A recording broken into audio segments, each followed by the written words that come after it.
Me encuentro ahora en Bariloche, que es la ciudad en la que crecí, en el sur de Argentina, en la Patagonia, que tiene unos paisajes increíbles, montañas, y eso lleva a que tenga unos caminos que son casi perfectos para cualquier fanático de los autos. Manejar por estos caminos es súper divertido, puedes escuchar el sonido del motor del auto que estés manejando, puedes divertirte en las curvas, pero también, especialmente ahora que es la temporada de mayor turismo, veo un montón de cosas que me parece que tienen mucho que ver con falta de experiencia en manejo de caminos de montaña o caminos sinuosos. Hay que recordar que la mayor parte de la población de Argentina, por lo menos, no vive en lugares donde tenga caminos de montaña cerca.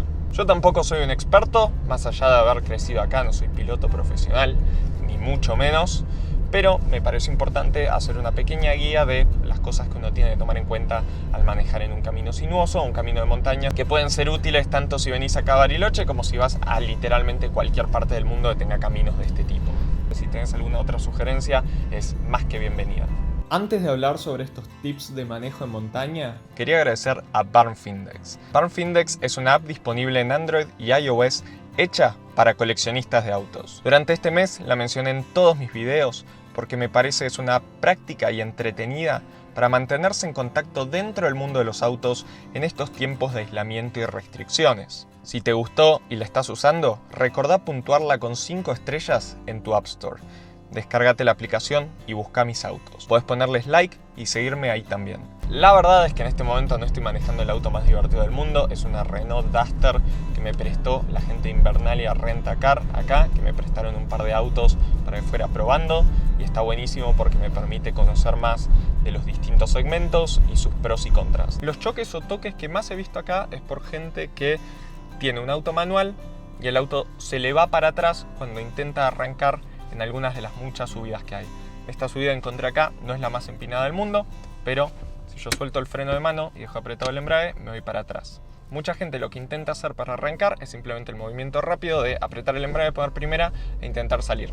Pero en ese movimiento, obviamente si lo haces rápido te sale bien, y de hecho es lo que uno termina haciendo muchas veces, pero en ese movimiento te vas unos centímetros para atrás, que a veces son lo suficiente para tocar al auto que esté atrás o al objeto que esté atrás. Además, la gente muchas veces se pone nerviosa y se empieza a ir cada vez más para atrás. Lo primero es que hay dos formas que para mí son válidas de arrancar en subida. La primera es la, entre comillas, más correcta, que es la que enseñan en las academias de manejo, porque no requiere el uso del freno de mano y se puede hacer en absolutamente todos los autos, aunque quema un poquito más de embrague. Consiste en soltar despacio, mientras uno todavía tiene el pie en el freno, el pedal del embrague, hasta que uno note que el auto se empieza a chanchar y empieza a caer de vueltas, como por ejemplo ahí, y una vez que uno está en ese punto, directamente soltar el freno.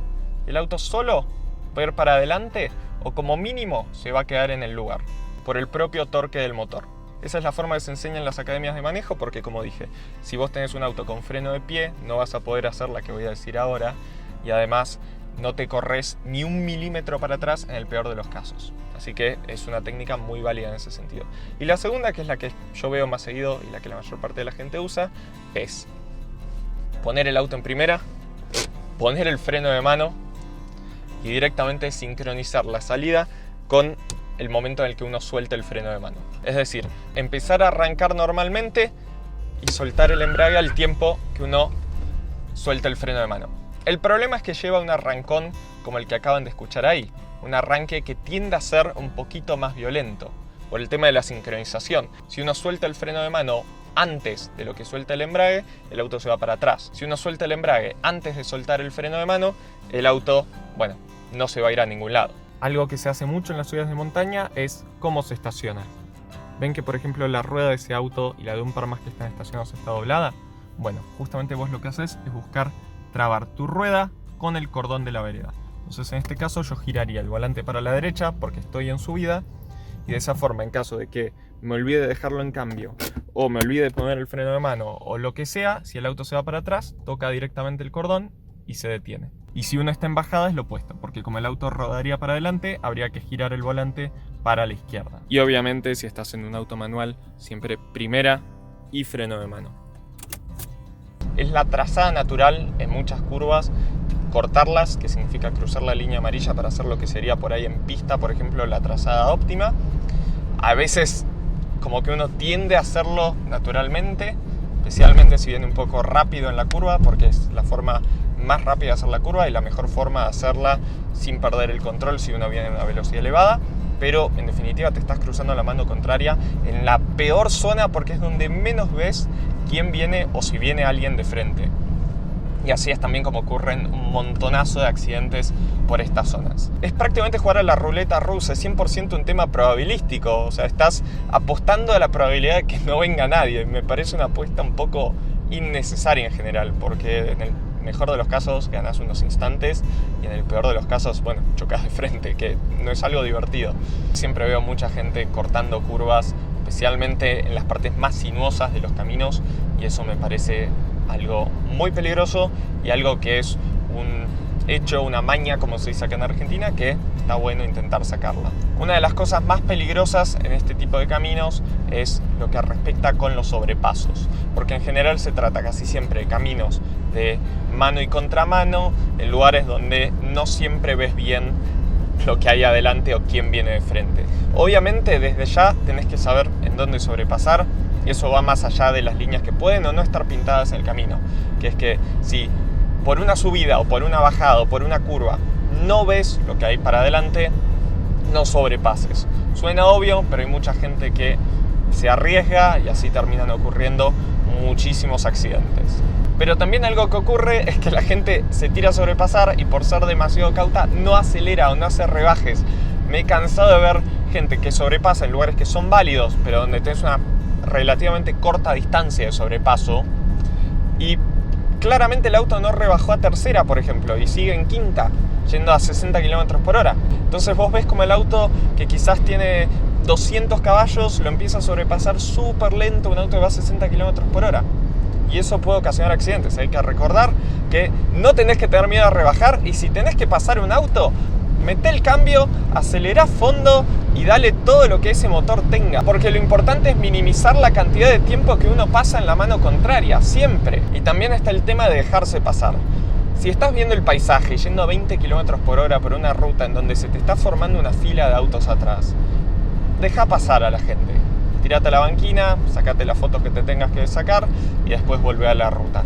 Porque eso genera impaciencia en los demás conductores, genera quizás que alguien tenga que frenar de golpe y genera también que haya gente que intente sobrepasar en lugares en los que no se puede, y eso termina siendo muchas veces peligroso. Algo muy importante que me pasa incluso cuando vengo ahora de visita a la ciudad es que hay que tener mucho cuidado de no confiarse con los caminos y no hacer lo que le dicen en inglés spirited driving, no hacer esa conducción alegre en caminos que uno no conoce, porque es probable que te encuentres casi con seguridad con alguna curva que sea cuanto menos engañosa. ¿Qué es para mí una curva engañosa? Una curva engañosa es una curva en la que uno quizás entra a la curva y luego se cierra, que si no conoce el camino eso es un peligro, y de hecho por este camino hay un par de curvas de ese estilo. Si uno no conoce dónde están los pozos en las rutas argentinas o en los caminos de montaña, por lo menos acá en Argentina, si uno no sabe en qué lugares suele haber agua, en qué lugares suele haber hielo, en qué lugares suele haber nieve, que son todas las cosas que uno aprende cuando vive o cuando anda muchísimo por un camino. Si querés manejar de forma un poco más alegre, agarrá un camino, recorrelo, subilo, bajalo varias veces, y después cuando conozcas, cuando sepas en qué lugares puedes ir tranquilo sin generar un riesgo y en qué lugares no, ahí vas a poder disfrutar muchísimo del camino. Pero hay muchos accidentes que ocurren en esta zona por gente que entra quizás a 100 km por hora, una curva que al principio de la curva parece es una curva apta para ir a 100 km por hora y de repente se cierra violentamente y en realidad era una curva a la que tenías que entrar a 50. Y hablando de justamente esas cosas que son útiles para leer el camino y para saber con qué te puedes encontrar, es muy útil, no ahora en verano, acá en verano no pasa nada, pero es muy útil en la época invernal mirar siempre el indicador de temperatura exterior del auto. Hay muchos autos que te avisan cuando baja de 4 grados con un pitido, justamente para que sepas que quizás hay hielo. Si son las 10 de la mañana y hacen 3 grados, es muy posible que haya hielo todavía en algunos sectores, porque por lo menos acá en Bariloche es muy probable que esa noche hayan hecho menos de 0 grados, y si hay un sector de sombra puedes encontrarte con hielo negro, que es el hielo que no ves y directamente te enteras cuando tu auto se está yendo de costado. Me ha pasado. Y entonces, cuando vos tenés una temperatura de por ahí 2, 3, 4 grados a la mañana, tenés que ir con cierta cautela. ¿Significa que tenés que ir a 20 km por hora? No, para nada. Simplemente tenés que ir atento a los lugares donde puede haber sombra, donde puede haber humedad, ese tipo de cosas. De la misma forma, si es en 3 grados a las 7 de la tarde, es muy poco probable que haya hielo en la ruta. ¿Por qué? Porque significa que recién ahora la temperatura está bajando y que no hubo un punto del día en el que estuviera por debajo de 0 grados. Siempre tenés que estar atento a esa temperatura exterior, no te confíes en que el hielo se forma solo cuando el auto te muestra está por debajo de 0 grados. Si el auto te muestra que hay una temperatura de 1 grado, puedes pasar justo por un lugar donde hubo un frente frío hace unos minutos y entonces podés encontrarte con hielo. Y si te encontrás con hielo o nieve, salvo que busques justamente divertirte en la nieve, que es algo que creo que todos los que hemos experimentado nieve y tenido un vehículo apto lo hemos hecho, no intentes bajar por lugares imposibles. El problema no es tanto subir, porque de última en la subida es mucho más fácil darte cuenta cuando estás llegando al límite de la tracción de tu vehículo, pero el problema es que una vez que ya estás en la bajada, no hay vuelta atrás y está lleno de videos acá en Bariloche de gente bajando sin control por bajadas nevadas o heladas que subestimaron completamente. Se la puso. Zafó.